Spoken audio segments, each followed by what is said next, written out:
Students, तो let's solve next question. ठीक है, तो हमारा नेक्स्ट क्वेश्चन क्या दे रखा है कि इफ f डैश x दे रखा है, हमें क्या दे रखा है कि tan inverse of tan x plus sec x, ठीक है, ये दे रखा है। और क्या बोल रखा है कि x बिलोंग्स टू -π/2 से π/2, ठीक है, ये दे रखा है। तो अब हमें एक्चुअली बताना है क्या इसमें f ऑफ 0 की वैल्यू भी दे रखी है 0, और हमें बताना है क्या है कि f ऑफ 1 क्या होगा। ठीक है, तो किस तरीके से करेंगे हम सॉल्व इसको। हमें क्या दे रखा है, जैसे f डैश x दे रखा है, ठीक है, तो बेसिकली मुझे क्या करना है, पहले ये जो tan inverse sec x plus tan x है, ठीक है, मतलब मुझे क्या करना है, बेसिकली इसको इंटीग्रेट करना है। तो f डैश x से मैं fx पे आ जाऊंगा, और fx के मुझे 0 पे वैल्यू दे रखी है व्हिच इज 0, ठीक है, तो वहां से cb जो हमारे पास जो c कांस्टेंट आएगा, ठीक है, उसके लिए भी हम रिलेशन मतलब यहां से वैल्यू निकाल लेंगे। ठीक है, तो फिर बेसिकली मुझे क्या निकालना पड़ेगा, f ऑफ 1 निकालना पड़ेगा। ठीक है, तो मतलब मुझे ये आइडिया हो गया कि मुझे करना क्या है। ठीक है, सिंपल इसको इंटीग्रेट करना है। तो अब स्टार्ट करते हैं कि किस तरीके से करेंगे इसको।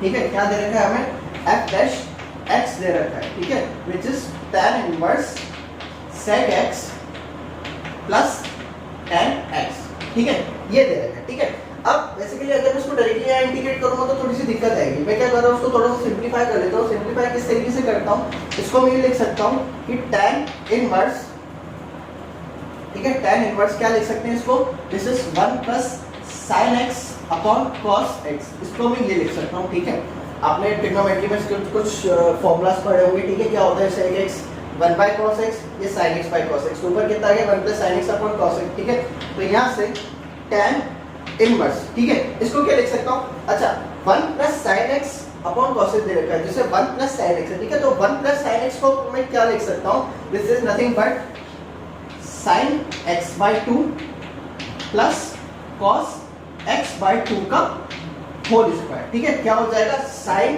x by 2, यहाँ के लिखा हुआ है sin x by 2, और यहाँ के लिखा हुआ है cos x by 2, ठीक है, दिस इज x by 2, ठीक है, इसका होल स्क्वायर। ठीक है, इसका होल स्क्वायर कैसे, जैसे sin square x plus cos square, इसको ओपन करेंगे, sin square x by 2 plus cos square x by 2 आएगा व्हिच इज 1, और sin x by 2 डॉट मतलब dot 2 times sin x by 2 cos x by 2 कितना हो जाएगा, sin x हो जाएगा, तो यहाँ से 1 प्लस sin x आ गया। ठीक है, अपॉन ऐसे ही, ठीक है, cos x को क्या लिख सकता हूँ, ठीक है, आपने ट्रिग्नोमेट्री में फॉर्मूला पढ़ा होगा कि cos 2x को हम क्या लिखते हैं, cos square x minus sin square x, ठीक है, cos 2x को लिखते हैं, यहाँ पे एंगल क्या है, हाफ है, तो ठीक है, तो दैट मींस कि यहाँ पे 2x की जगह x है।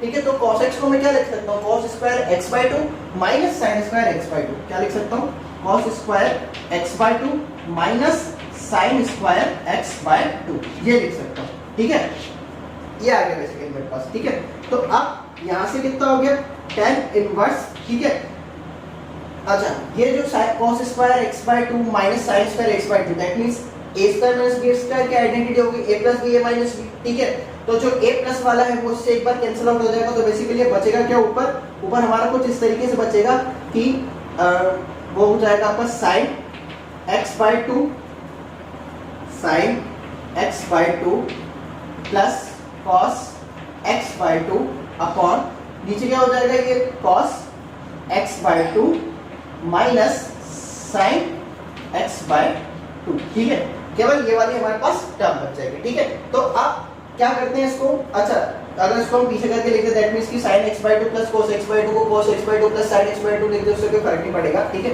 तो अब मैं क्या कर रहा हूँ, यहाँ से अगर मैं न्यूमरेटर में से cos x by 2 कॉमन लूंगा तो कितना बच जाएगा, 1 प्लस tan x by 2 या tan x by 2 प्लस 1 कोई भी लिख लो, और यहाँ से cos x by 2 भी कॉमन लूंगा तो कितना हो जाएगा, 1 माइनस tan x by 2। ठीक है, तो cos x by 2 से cos x by 2 तो कैंसिल आउट हो जाएगा, तो बेसिकली इसको डायरेक्टली क्या लिख सकता हूँ, tan inverse 1 plus tan x by 2 upon 1 minus tan x by 2। ठीक है, अब इस टाइप का फॉर्मूला आपने ट्रिग्नोमेट्री में पढ़ा होगा कि 1 क्या हो गया भाई, 1 यहाँ से क्या हो गया, tan पाई बाय 4 हो गया, तो मतलब ये कुछ इस तरीके से लिखा हुआ है tan a plus tan b upon 1 minus tan a tan b। ठीक है, क्योंकि यहाँ पे tan x by 2 से पहले 1 लगा सकते हैं। ठीक है, 1 का मतलब क्या हो गया, tan पाई बाय 4। ठीक है, तो ये फॉर्मूला किसका हो गया, बराबर tan इनवर्स tan कितना हो गया यहाँ पे, चलो डायरेक्टली लिख देते हैं, यहाँ से कितना हो जाएगा, which is tan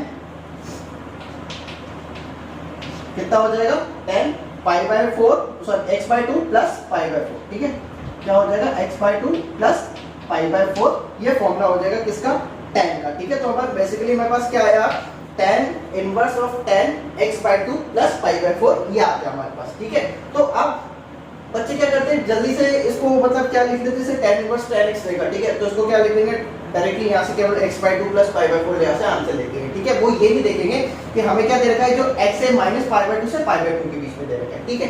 तो अब हमारे पास x जो है -π/2 से π/2 के बीच में दे रखा है, ये हमें रेंज दे रखी है x की, ठीक है। तो यहाँ से कितना है हमारे पास x/2 आया, तो अगर x/2 है तो यहाँ पे x/2 की रेंज कितनी हो जाएगी, -π/4 से π/4 के बीच में हो जाएगी, ठीक है।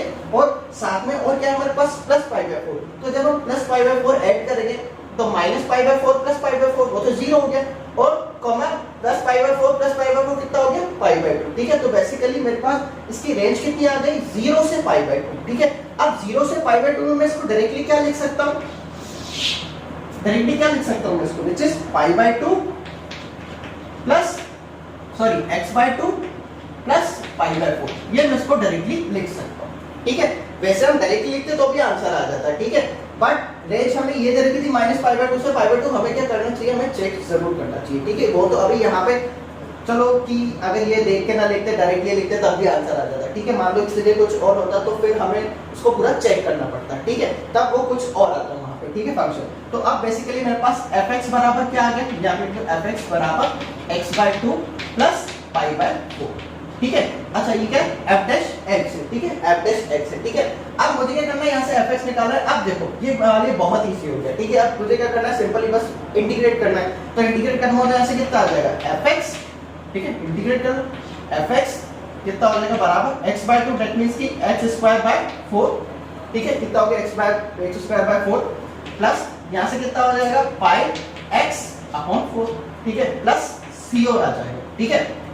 अच्छा तो अब हमारे पास c आ गया, c हटाने के लिए मेरे पास एक इंफॉर्मेशन दे रखी है, क्या दे रखी है कि f ऑफ 0 पे आंसर क्या आएगा 0, तो f ऑफ 0 पे कितना आ जाएगा, यहाँ 0 रखेंगे, दैट इज 0, ये 0 0 प्लस 0 प्लस c बराबर कितना आ जाएगा 0, तो c बराबर कितना आ गया 0, ठीक है। तो बेसिकली मेरे पास fx जो है वो मेरा फंक्शन क्या आ गया x²/4 प्लस πx/4, ये आ गया। हमसे पूछा क्या है, बस सिंपली हमसे पूछा है कि f ऑफ 1 बता दो, क्या बताना, f ऑफ 1 बताना। तो f ऑफ 1 कितना हो जाएगा, f ऑफ 1 बराबर यहाँ 1 रखेंगे, दिस इज 1 प्लस ये π/4, ठीक है। तो बेसिकली अब हमारा आंसर क्या हो गया 1 प्लस π/4, यही हमारा क्या हो जाएगा आंसर हो जाएगा, ये हमारा f1 की वैल्यू है, ठीक है।